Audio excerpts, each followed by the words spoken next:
I did promise you that I'd be giving you the good, the bad, and the ugly of our move. And so here comes the ugly part.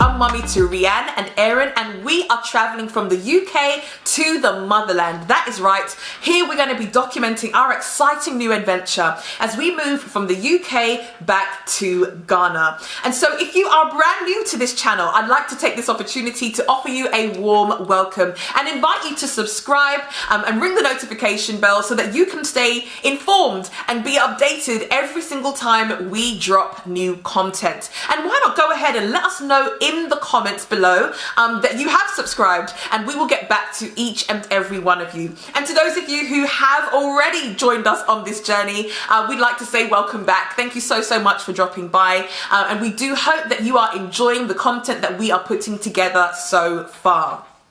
Okay, so as you may know, we have just over 1 week to go before we fly out from the UK to Ghana. And as you can imagine, there are some last minute preparations that have to be made. And so what I'm going to be doing today is providing you with a bit of an update as to where we are at, and let you know some of the stresses that we've encountered in this last week alone. Again, we promise that we're going to be documenting the good, the bad, and the ugly, the highs and the lows. So if you're wanting to see exactly what we've been getting up to if you want to see what we've been getting up to this past week, stay tuned because we've got lots in store for you.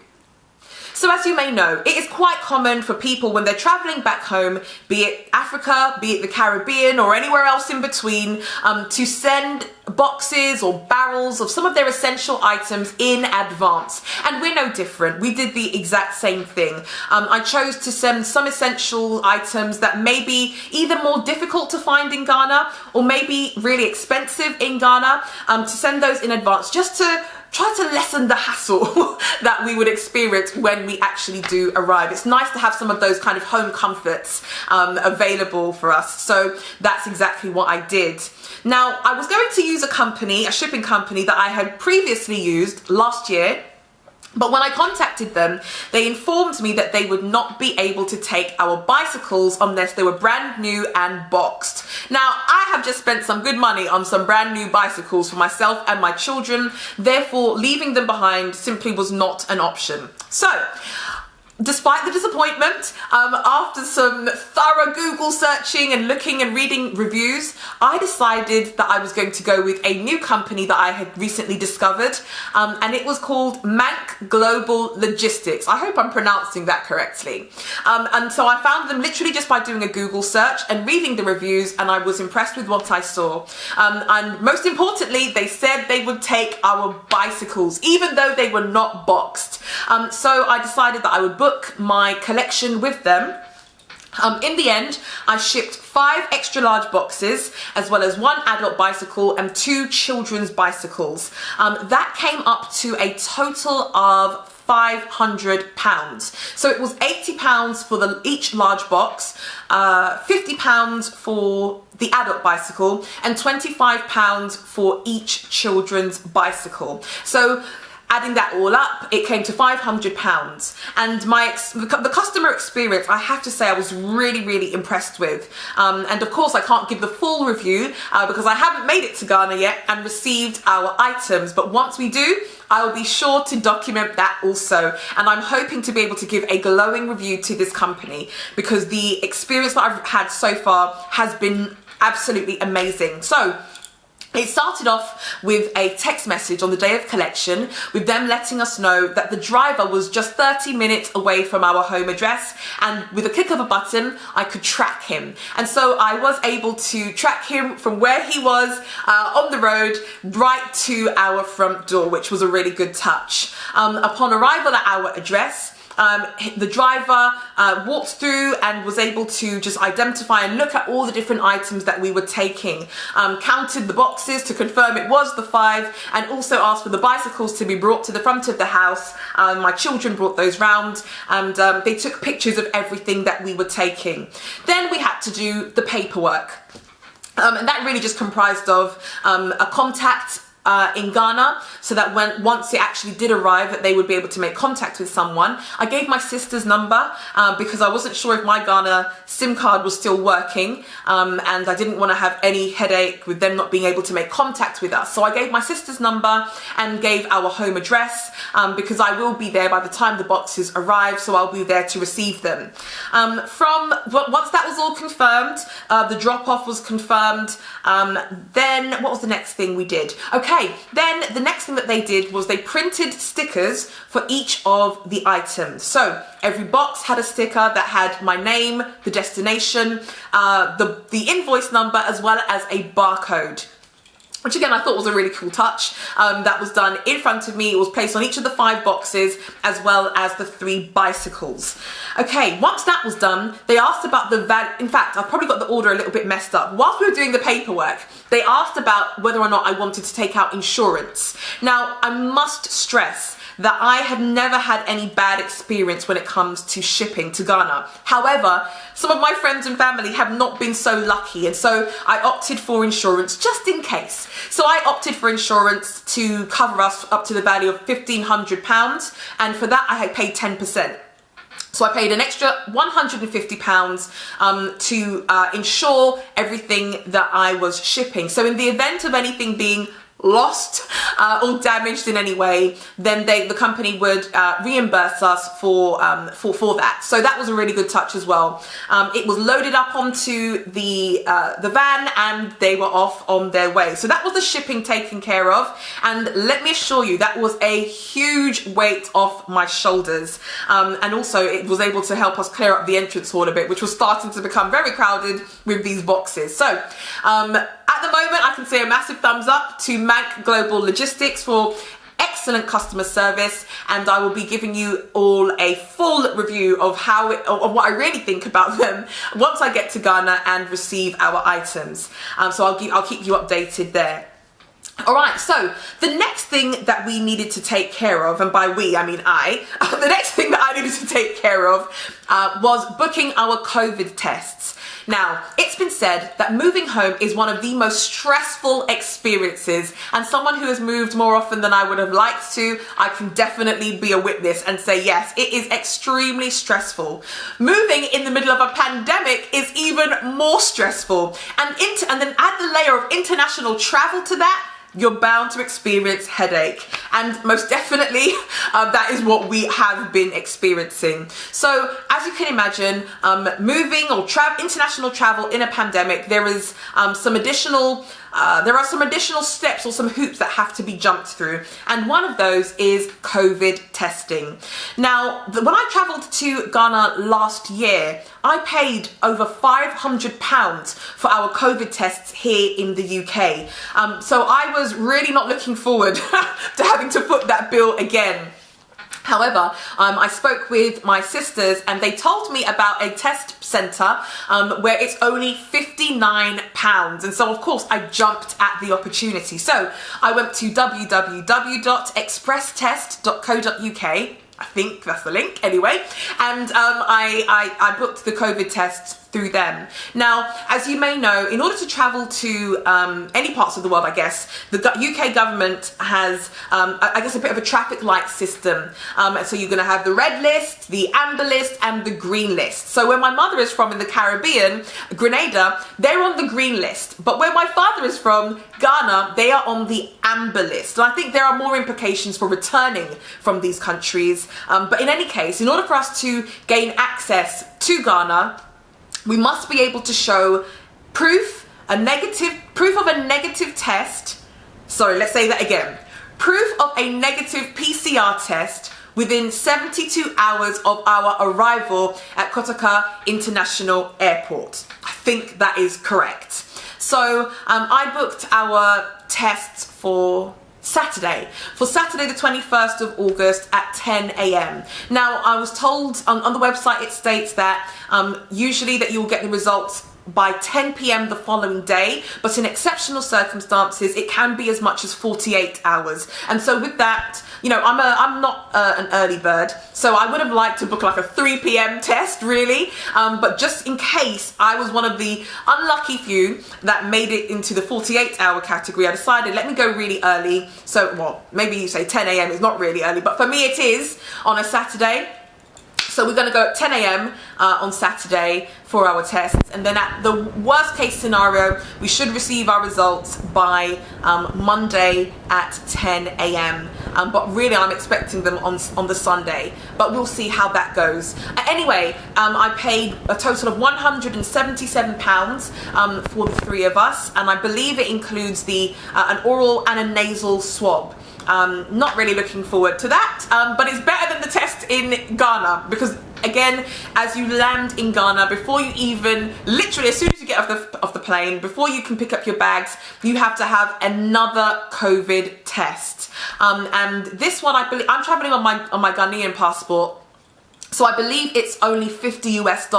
However, if you're traveling on a British passport, I believe that you have to pay $150 US. And if I'm correct, well, at least the last time I traveled, my children, because they were under the age of 11, they did not have to pay for their test in Ghana, but they still had to be able, they still had to have their test, and it had to be negative. So it's a really quick one. So I believe within 30 minutes or so, by the time we've picked up our luggage and we're ready to leave the airport, we will be given our results. And if it's negative, fingers crossed, we'll be able to go and enjoy Ghana. Okay, so now that the COVID tests are sorted and those are booked, the next thing that I needed to do was some last minute shopping. And this last minute shopping was definitely inspired by some other videos that I was watching of people moving to Ghana and realizing when they've gotten to Ghana some things that they had forgotten. And one of those things were hangers. I too have forgotten all about hangers. So I quickly went to Amazon and ordered some hangers. I think I ordered a pack of maybe 150 or something. So I thought it would be more than enough for my children and I to be able to hang up our clothes in our wardrobes when we arrive. The other thing that I decided to do also was to purchase some school supplies. Now, of course, you can get hangers, of course you can get school supplies in Ghana, but again, I'm trying to front end a whole lot of this stuff so that I don't have to, I've got less to worry about when I get to Ghana. So I ordered a pack of, I think, maybe 20 exercise books. I ordered pencils, pens, rulers, rubbers, erasers, sharpeners, pencil cases, everything, and school bags, everything that the children could possibly need to begin school. I ordered all of those, and those came literally the next day, which actually leads me to something else, additional bags. So you should, when I'm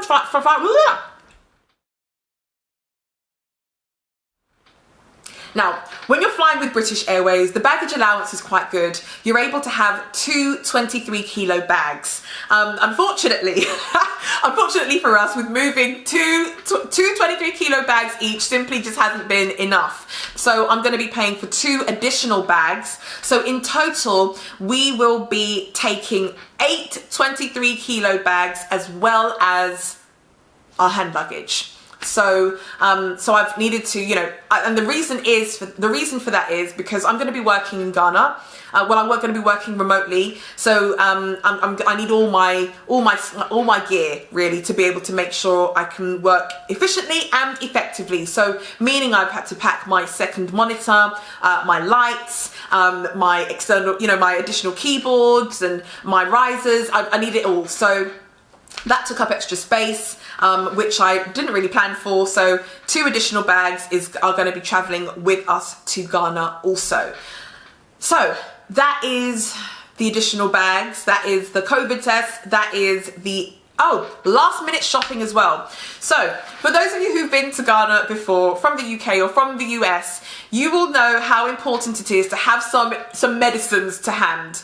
And I'm talking about things like, paracetamol for the children, also maybe ibuprofen, some Imodium or some charcoal tablets. And without going into too much detail, those first few days when you're adjusting can be rough. And so we want to make sure that we have enough medication to solve any of those tummy problems should they arrive. So those we have plenty packed just in case, you never know. Also, I've taken some antihistamines with me just in case. I've taken some bite or insect bite and sting cream. What else have I got in there? Plasters. I've also got some tea tree oil. Okay, so now I did promise you that I'd be giving you the good, the bad, and the ugly of our move. And so here comes the ugly part. Now, the truth is I did expect this, but it's still frustrating when it happens. Now, my parents built a home in Ghana, and we were able to stay there last year for the first time. The whole family came together for Christmas, and it was wonderful. And so that's where I'm going to be staying when we go next week. Now, there was a few things that needed to be, just changed, a few changes that we made to the house, some small tweaks that needed to be made to the kitchen and what have you. And this was paid for in full at the beginning of this year, but of course, it's not done. So I was very frustrated to make a phone call or receive a phone call even from Ghana, a video call, and I asked, let me see the house, let me see what the work that has been done, to see that, well, for the most part, it looks exactly the same as when I was there last year, and the kitchen is a building site. So I was not too pleased about that. Now the thing is, I had told the builders that we were coming earlier than I was actually planning to come, because I just know my people. I know what they're like. In Ghana, you do need to take a bit of a chill pill. If someone says that something is going to be done on X date and it doesn't happen, my advice is don't stress. This is quite normal, unfortunately. I've vowed to myself, I've made a vow to myself that I will not conform to that sort of behavior, because it is deeply frustrating. But I do have to also understand that, and I think everyone has to understand, if moving from the UK or the US to somewhere like Ghana, that there are going to be some differences. It is not like what you are used to, and so it's about managing your expectations. And so even though I did expect to be disappointed, it was still quite frustrating. So seeing that the house is not fully ready was not a great look. And that there are some serious implications for that, because the work that I do, I simply cannot afford to have a whole lot of banging and drilling and knocking and shouting in the house whilst that is happening. So it's meant that I've had to kind of put a contingency plan into place, which is looking at some short-term accommodation until everything at the house has been taken care of, which again is another expense. I'm not too pleased about that. Let me tell you, this trip has costed a lot of money, but I'm still committed. Despite the drama, despite the madness, I'm still very much committed to building a life in Ghana. I'm really excited about it still, and these are some of the obstacles that just have to be overcome. So please, I'm also being this transparent because I don't want to ever paint the picture that Ghana is some utopia, and that everything is perfect and everything is all a million times better than life in the UK or the US. I will always be grateful for the foundation that I received here, grateful for the education, grateful for the opportunities, but I do believe that every generation has to do what they can to raise the bar, and I think a part of that is me taking my children to the motherland, letting them experience their culture, getting an appreciation for their heritage. And so despite the madness, despite the headaches, the setbacks and the obstacles, I still choose Ghana. Ask me that in a couple of months and who knows, my answer may have changed. But anyway, the next challenge has been around connectivity, the Wi-Fi, the internet, the broadband, whatever it is that you want to call it. So I tasked two individuals who shall remain nameless for now with the task of sorting out my internet access from the house. And of course, you give them so much notice, but everything is done at the very last minute. So anyway, I was on a call yesterday testing out the internet to see if it was going to be good enough for the work that I need to do, and surprise, surprise, it was not. Which did make me feel really, really stressed, because I just thought, my goodness, if I had more time to sort this out, then probably wouldn't be feeling the pressure like the way that I am now. Again, I can hold my hands up there. That's my fault. It's on me. With better planning, I would have maybe tried to fly out earlier so that I had more time to be able to fix these kind of last minute things and get viable solutions, rather than depending on people who've got their own lives, got their own things to deal with, who really don't need the hassle of me, you know, chasing them and harassing them to do things, to do favors for me. So that's definitely on me. So we are now looking at an alternative solution. One of the options is about getting a booster installed. So I spoke with a guy yesterday who said that he's going to go to our house today with my sister and see if the solution that he has will work for us. And if it does work, then I believe it will cost about 1,300 Ghana cedis, which is probably just over £100 or so. And again, I'm at the point where I'm willing to pay whatever to just have it working. I will pay for convenience, no problem. So we're going to see how that goes. If all else fails and if it doesn't work, then the next option, again, my contingency is going to be having to lease some office space in an area where I can get fibre broadband, so that I should be able to just move away from some of the challenges that I would have trying to make a situation work at home, which again is not ideal. It's not something that I want to do, but I am prepared to do it if that is what is required.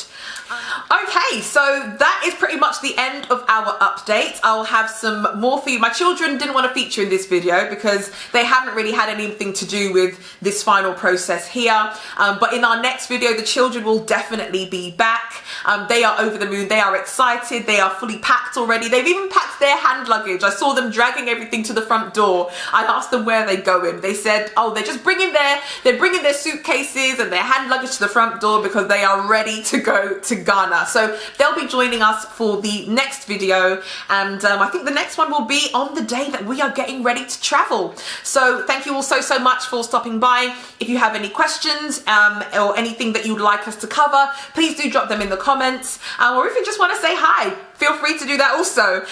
Also, we're documenting our journey as well on Instagram. So if you go to Instagram and we are at To The Motherland, you'll be able to find us there also. So that's it from me today. Thank you so much, and we'll see you again with another video. Thanks everyone. Take care. Bye bye.